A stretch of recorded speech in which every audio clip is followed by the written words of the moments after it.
Shalom, salam, damai sejahtera Tuhan di dalam Juru Selamat kita, Yesus Kristus. Jumpa kembali di RHI, Renungan Hari Ini. RHI, Renungan Hari Ini, bersama saya, Pendeta Lukas Eko Sukoco dari GKJ Purworejo. Nah, pecinta RHI yang diberkati Tuhan, ada orang yang bertanya, kalau dia sedang sakit, mengapa Tuhan membiarkan saya sakit? Padahal saya mau ujian, padahal saya melakukan ini, ada tugas penting keluar kota, padahal saya merencanakan begini. Di mana Tuhan? Katanya. Yang lain lagi juga merenung berkata, kenapa Tuhan membiarkan saya ditipu orang, padahal modal ini saya perlukan untuk hidup? Mengapa Tuhan membiarkan ini semua terjadi? Yang lain lagi ada yang merenung, mengapa Tuhan membiarkan anak satu-satunya yang dicintai kecelakaan, padahal dia harusnya kuliah tahun ini. Di mana Tuhan? Mengapa dia membiarkan semua ini terjadi? Dan macam-macam keluhan. Pertanyaannya, benarkah Tuhan absen? Benarkah Tuhan membiarkan umatnya? Ini tidak mudah dijawab. Tapi yang saya tahu, Tuhan itu setia memelihara umatnya. Kalau orang kemudian sakit, belum tentu itu salah Tuhan. Mungkin pola hidupnya. Kalau ada orang yang kecelakaan, belum tentu itu kehendak Tuhan. Mungkin kurang hati-hati, mungkin dia, mungkin orang lain dan dia jadi korban. Yang pasti, menurut kesaksian firman Tuhan, dia setia memelihara kita. Itu yang dipegang.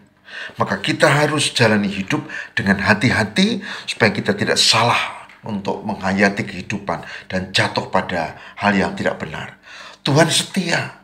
Tuhan setia. Kalau saya kena stroke, dan memang kena stroke, pernah. Itu bukan karena Tuhan, itu karena salah saya dalam pola hidup. Saya tidak setia menjaga supaya hipertensi saya tidak kambuh. Saya kurang istirahat karena asyiknya di dalam melakukan tugas. Jadi, itu adalah kesalahan saya. Kalau saya pernah jatuh, ini ada ya kecelakaan, itu bukan salah Tuhan dan saya tidak akan menyalahkan dia.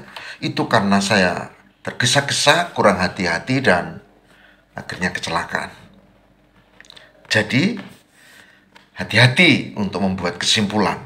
Karena di ayat lain kita baca kepada Korintus ya, dikatakan Tuhan tidak akan memberikan pencobaan yang melebihi kekuatanmu. Jadi, Tuhan tidak mengizinkan pencobaan melebihi kekuatanmu. Yakinlah bahwa Tuhan yang memelihara hidup kita. Mari kita buka firman Tuhan pada saat ini.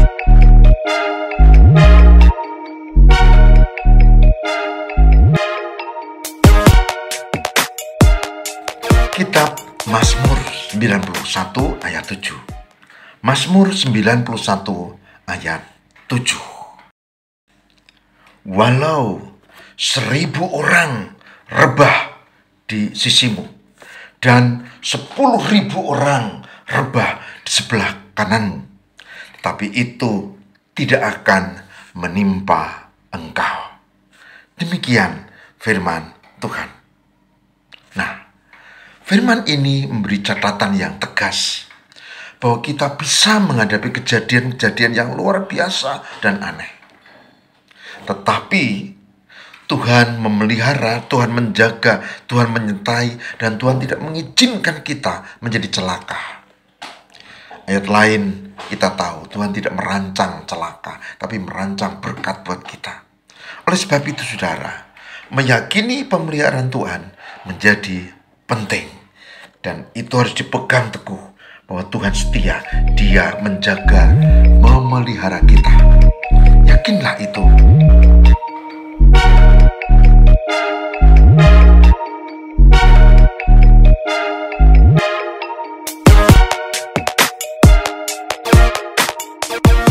Sekedar contoh, sharing ya. Saya sepekan di Kalimantan Barat, tepatnya di Pontianak. Dan kondisi fisik saya ya biasa, kurang bagus. Karena saya harus menjaga, menumbangkan, menjaga jam istirahat, menjaga jam makan juga. Kalau tidak, bisa repot. Dan saya berangkat, didoakan oleh keluarga, ya, istri dan juga anak cucu, dan saya meyakini pimpinan Tuhan. Di Kalimantan Barat, saya merasakan berkat Tuhan.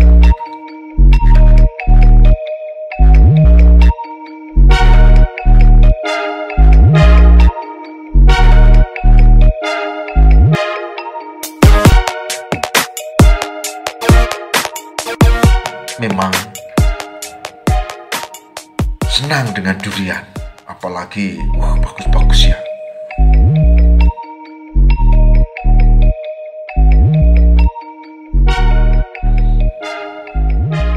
Tapi saya harus menjaga diri supaya tetap tidak berlebihan makan durian.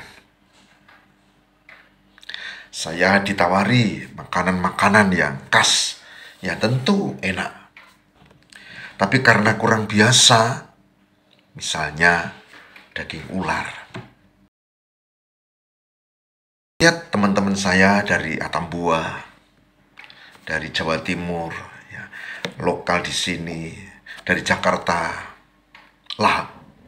Tapi saya menjaga untuk tidak memakannya karena tidak biasa, daripada nanti ada error di bagian perut saya. Jadi, keyakinan pemeliharaan Tuhan itu iman. Dan iman itu dengan perbuatan. Artinya, janganlah kita, yakin pemeliharaan Tuhan, lalu kita nyetir ngebut, atau naik motor tanpa helm, tutup mata lagi. Tidak bisa. Meyakini pemeliharaan Tuhan itu iman. Berarti semakin yakin, kita harus menjaga diri. Itu yang saya lakukan. Dan itu yang dikehendaki Tuhan, bukan? Oleh sebab itu, seperti janji Mazmur tadi, sekalipun 1.000 orang rebah di sisimu, atau 10.000 di sebelah kananmu, tapi itu tidak akan menimpa engkau. Tapi ini iman, dan iman dengan perbuatan. Nah, pecinta RHI yang diberkati Tuhan, dengan cara penghayatan seperti ini, maka kita akan menghadapi kehidupan dengan tenang, dan kita percaya Tuhan menyertai kita meskipun ada banyak pergumulan, kesulitan, tantangan di depan kita, bahkan mungkin ancaman, dan kita harus hadapi. Tapi kita yakin Tuhan menyertai kita dan kita tidak perlu khawatir. Semoga ini menjadikan kekuatan buat kita, menjadikan pemberkatan buat kita, menjadikan semangat kita untuk menjalani hidup yang lebih baik.